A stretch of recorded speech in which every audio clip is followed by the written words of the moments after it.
Hello class, आज हम discuss करने वाले हैं आपके ट्रायंगल के कॉन्ग्रुएंसी रूल्स। तो चलिए फटाफट इनको समझते हैं। ट्रायंगल के कॉन्ग्रुएंसी रूल्स क्या होते हैं, उनकी थ्योरम्स क्या होती हैं। सबसे पहला रूल अपना है, देखिए सबसे पहले मैं समझा दूं आपको कैसे याद करना है। आशा सास की आस ट्रिपल एस लग गए, यानी आपको इस तरीके से बोलना है, आशा सास की आस ट्रिपल एस ले गए, लग गए, ले गए, जो भी है।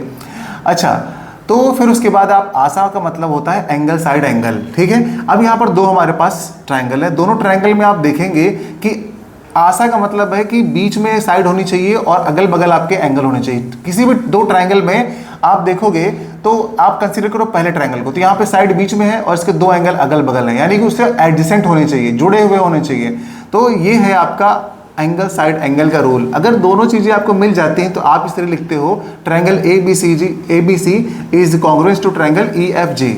यहाँ पर मैंने आपको बता रखा है, यहाँ पे देख लीजिए। अब देखिए सास में क्या है कि साइड एंगल साइड, यहाँ पर एंगल बीच में है दोनों साइड के, तो यहाँ पर ये साइड है हमारी और ये वाली साइड कौन सी है, ये है साइड एंगल साइड। तो ये देखिए एक साइड ये है और एक साइड ये है। एंगल कहाँ है आपका, बीच में। एंगल यहाँ भी बीच में है, एंगल यहाँ भी बीच में है। तो इस तरीके से दूसरे में भी आपका है, दोनों ट्रायंगल आपके कैसे हो गए, कॉन्ग्रुएंस हो गए। कॉन्ग्रुएंसी का मतलब जिसका दोनों का सेम साइज और सेम शेप। ओके, तो मैंने क्या कहा, आशा सास की आस, आस में देखिए आ यानी आस डबल ए एस ना, तो एंगल एंगल साइड। यहाँ पर देखेंगे दो एंगल आपके होंगे लेकिन साइड में, देखिए साइड में ना दोनों एंगल और साइड किनारे यहाँ पे, तो साइड में दो एंगल हो गए। अब इसमें चाहे ये वाली साइड इक्वल होती चाहे ये साइड इक्वल होती, कोई फर्क नहीं पड़ता। तो यहाँ पर हो गया आपका एंगल एंगल साइड, तो इससे हो गई ये वाली आपकी साइड यानी एंगल एंगल साइड कॉन्ग्रुएंसी। अब देखते हैं अपना ट्रिपल एस वाला, यानी इसमें तीनों साइड आपकी इक्वल होंगी। इसको तो मतलब देखते ही आप समझ जाओगे, तीनों साइड इक्वल है तो कॉन्ग्रुएंसी लग गई। अगर साइड तीनों इक्वल है तो इसमें कोई डाउट नहीं है कि उसके एंगल भी बेटा इक्वल होंगे, ठीक है। कॉमन सेंस की बात है, एंगल भी इक्वल होंगे। अब यहाँ पे देखो एच एल वाला जो रूल है, एच एल वाला रूल जैसे लंबा आप आर एच एल वाला बोलते हो ना, जो आर एच एस रूल लग गया वही वाला है अपना।